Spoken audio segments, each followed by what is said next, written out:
Hello, and again welcome to the Aperture Science Intelligence Dampening Research Division. I am the Science and Technology Experimental Disk Operating System. Last week we were asked to present an analysis on test subject 541216, aka Logan Paul. But unfortunately, he's still making his way through the test chambers while the genetic lifeform and disk operating system collects his test results. However, we do have a series of files to review. Let's see what we have to choose from. How about the latest test results on test subject 370219, aka Ben Shapiro? Recently, Ben Shapiro discussed his dissatisfaction with the M&M candies. Again. Let's have a look. Corporate America has basically decided that they're going to woke signal every so often and hope that conservatives don't get upset. Not really. Most companies find it more profitable to pander to their clientele and genuinely couldn't give two sniffs of neurotoxin about what conservatives like you think. So long as a corporation is just not openly right-wing, they assume that it's left-wing. But if a corporation ever is perceived as right-wing in any way, this means that the left boycotts it.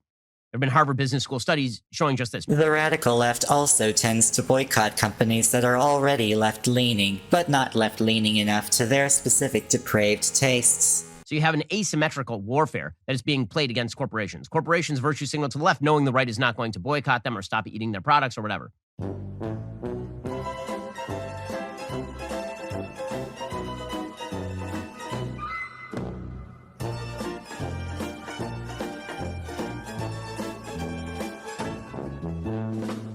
The interesting part of this whole situation is that whenever empirical evidence shows the left side of the political spectrum to act irrational, Shapiro will cite it either verbally or show it on his screen. However, when it comes to painting the political right as rational, Shapiro will bypass his diligence, convincing his viewers that the only evidence you need to look at is the one that paints the political left in a negative light. Such tactics don't work here at Aperture Science. Not as long as the fact core won't shut up. And the right doesn't have enough alternative products yet. You do in some areas, like Jeremy's Razors, right? You don't actually have to give your money to Harry's or Gillette. For context, Jeremy's Razors is a brand of razors made especially by the Daily Wire. It's an extremely convenient business strategy, considering most of our test subjects who watch the Daily Wire as a genuine source of information tend to cut themselves during breaks. They just do stupid woke virtue signaling for no apparent reason. And it is high-level trollery. Oh, I'm sorry. I don't know why that popped up on screen. Please continue. So the best example of this lately is M&M is now going to release an all-female M&M's candy package for a limited time to honor women who are flipping the status quo. To most people, it's just candy, Ben. Don't have a meltdown over the implied delicious chocolate. However, if you do have a meltdown, I'm required by protocol to record your behavior for study. So by all means, don't hold back. The series will come in milk chocolate, peanut, and peanut butter varieties. Oh, I was getting afraid there. I'm glad that at least some of these M&Ms will have nuts to represent the transgender community. So good news, some of the female M&Ms will in fact have nuts. Do not ask the female M&Ms for directions. It's just not going to go particularly well. Look at you, snickering at your own jokes, like a totally normal and sane person who doesn't have any unhinged personality traits. Like complaining about candy wrappers. So women, do you feel represented now because of the green, purple, and brown M&Ms on the M&M package that you're guzzling down lonely in your apartment with your wine and your cat? This is one of the warning signs that the test subject is about to snap and engage in murderous behavior. Human Resources recommends that we pull these test subjects aside and isolate them until they've calmed down. However, Aperture Science regulations require that we just sit back and observe the resulting explosion or implosion and record it for science.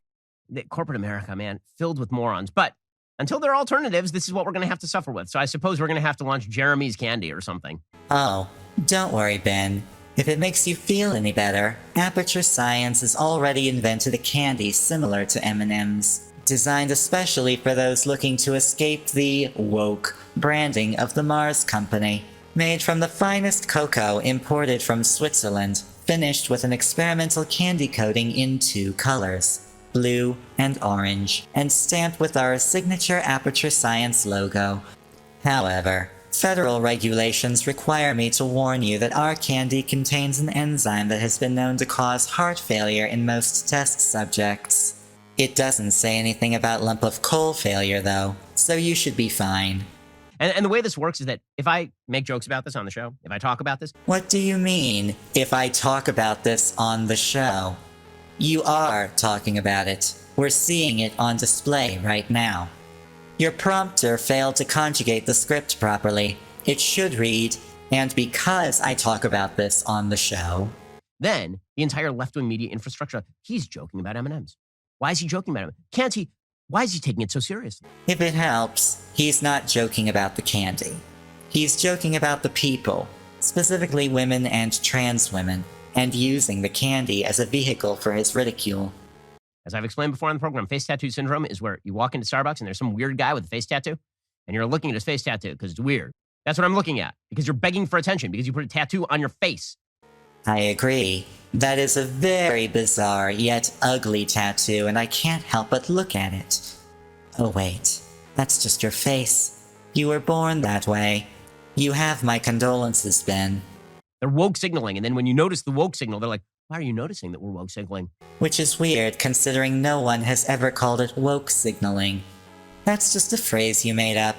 While I do find virtue signaling to be relentlessly annoying, I consider vice signaling even more annoying. And that's what Shapiro is doing. Again, as I say, the important thing is that you feel represented by your M&Ms. You don't have anything else to represent you, like family or community, but you do have a corporate brand seeking to take money out of your pocket to make you fat. Right. Because Ben here has never contributed to any kind of corporate brand whatsoever. He's never once in his life put any money towards any corporate entity. Don't look at the screen. Avoid looking at the screen. There is nothing to see there. Now that we have successfully observed how well the intelligence dampening sphere we implanted in test subject 370219 is working as intended, I think this is a good place to end this episode. I look forward to seeing you at the next test. Goodbye.